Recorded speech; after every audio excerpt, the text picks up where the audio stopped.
Whack-A-Mole by McRalston. The last time I'd seen the mole, he was face first at the bottom of a goddamn ditch. It was, of course, before I buried his ass in the dirt and planted a single tulip on the ground. That ought to keep those fat tulips from flapping, I chuckled to myself, patting the brown pile with the back of the old rickety shovel. It was a stupid joke, really, but at the time, I thought it was funny as hell. Rest assured, I'm not laughing now. The poor bastard who was supposed to be 6 foot under's name was Arnold Arnie Reynolds, a soft-spoken son of a bitch with the beadiest eyes you'd ever seen, which made him look like a hamster on coke. And it was coke. The family, shall we say, stuff of choice, stuff we like to jokingly refer to as soda, that prompted Arnie to petition for adoption into our little crew. Not by his own accord, of course, because Arnie Reynolds was a goddamn mole. A pretty bad one at that, but a mole nonetheless. I was surprised at how terrible he was at it. Really, I was. I mean, of all people, I thought I would have been the last person on earth Arnie would have left his dear old wife alone with. And I was the last person. Perhaps I ill-assumed Arnie's mistrust of us. The family, that is. Especially me and Ma and Rocco and Sam, because of our mistrust of him. Mistrust, I might add, that was completely justified and proven. Proven when we discovered that he was a little goddamn mole working for the piggies. It was like we're dealing with the whole friggin' barnyard. I'm telling you, Rocco, I said, stirring some rye into my morning coffee. He's a goddamn mole. Arnie, a plant? Rocco said with arms crossed from across the table from me. Rocco was the muscle of the family, and very protective of Ma ever since her husband, the Don, croaked. Despite his rather hulking appearance, he didn't have the highest body count, that belonged to me, nor the highest IQ. Nevertheless, he was family. Yeah, Rock, I said, lifting the warm mug to my lips and taking a swig. I think he's a pig. What makes you say that? The other day, me and Sam were having some soda. So? Rocco interrupted. I'm getting there. Arnie comes in, he starts talking to the both of us. And you know what he says? What? He calls it crack. So? So what friggin' guys you know call the stuff crack? Only guys I'd ever heard call it crack were the goddamn piggies. I don't know, man, Rocco said. Doesn't mean he's a cop. You think everyone's a cop? I do not, I said, biting off a hangnail and taking another warm gulp. Yeah, you do, Rocco said. You think everyone's out to get you? You must got one of them guilty consciences from all your whacking. Nah, I shook. I just don't like moles, alright? I just need to find out if he's one. How? I thought about my plan and grinned. You're taking Mud to the ballet tonight. And? Take him. Tell him you got a spare ticket. And I'll take his wife out. And believe me, I took her out. It's about a mile or so to the left, I said. Big old clearing in the trees, can't miss it. I flicked my cigarette ash out the window as the car sped down the one-lane road. The sign we zipped past a good 5 minutes ago read 55, but was going well over 80. If she's dead, I swear to God, Pity. Going a bit fast for being a cop, I said with a cheeky grin, biting down a little too harshly onto the cig and tasting the rich flavor of tobacco smearing against my tongue. See, Arnie was stupid enough to give us his real name, or at least the alias the pigs told him to use. Either way, we found out pretty fast who he was, but he never figured out me. Nope. He only knew me as Pitmaster. He called me Pity. Bernie the Pitmaster DeMarco, because I knew how to smoke him. You're breaking your own law, I said, and you're not even wearing a seatbelt. It's not even my law, man, Arnie said, his voice weighed down with worry. I was just doing my job. And I'm just doing mine, I said, narrowly staring down the man whose eyes were glued to the abandoned street. They began filling with salty tears I had seen all too often, and I rolled mine again. She had nothing to do with this. Nothing. I chuckled morbidly in my throat. You know what the funny part is, Arnie? I asked. The man shook his head, eyes still focused on the road, headlights and moonlight indistinguishable from one another. The turn quickly approaching on the left. The only thing she had to do with this was marrying you. He sniffled and sniffed the cool nightly breeze that jetted through the open windows before wiping a warm tear from his smudged and reddened cheek. Is this all one big sick game deal? Our lives, your life? I thought about his question, and it was on the subject of games that I remembered that I was about to whack 'em all. I throatily laughed and coughed and nodded at old Arnie. He firmly pressed down on the brake and turned the wheel, simultaneously turning to face me, with his demeanor robbed of its sadness and filled with pure, visceral malice. So, are you winning? We pulled up to the dirt mound as Arnie leaped from the driver's seat, rushing to the trunk and grabbing from within it the old withered shovel that I told him to bring along. I slinked out of the passenger seat and meandered my way to the front of his car, which was a crappy old Honda Civic with headlights about as bright as the mole himself, which wasn't very.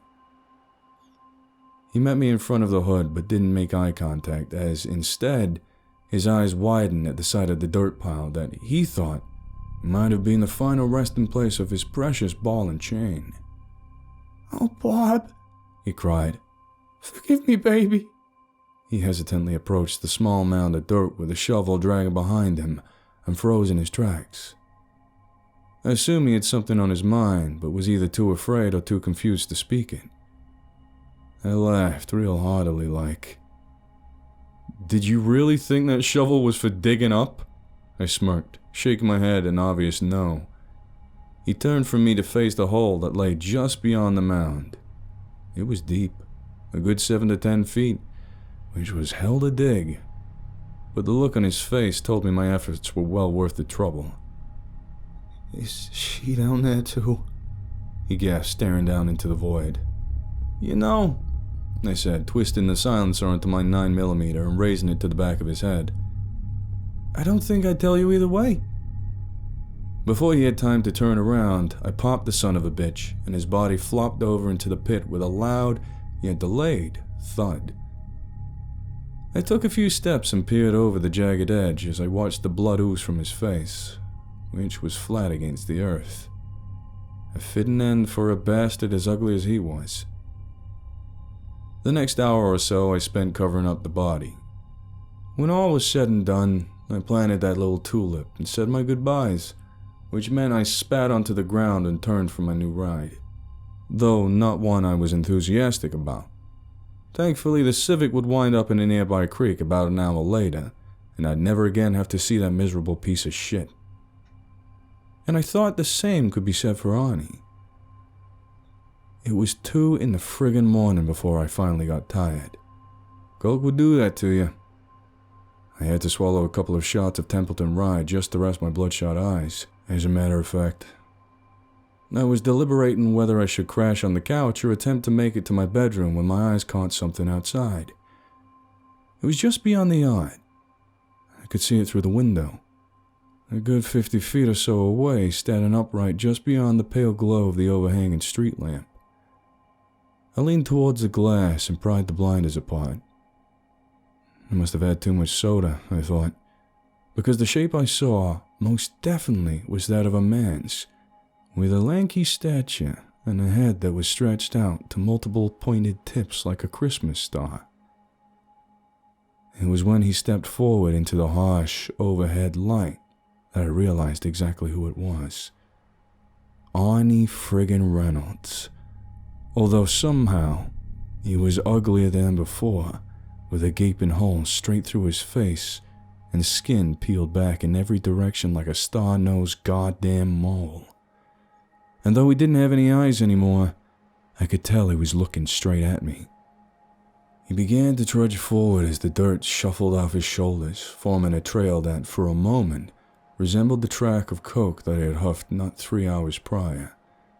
And thinking about the soda reminded me that I could have just been seeing a mere figment of my imagination, a sick hallucination.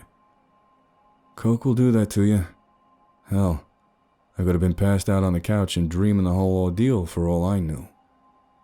But it was when the doorbell finally rang, all too audibly to be in my head, that I realized it wasn't the drugs. Shit. Goddamn mole came out of the ground for me. I assumed he was saying something when I opened the door, which was probably not a good idea, but I figured if he made it that far, he'd get in somehow. He didn't talk, but there was blood and shit spewing out where his mouth ought to be, like a gurgling Gerber baby, though far less cute.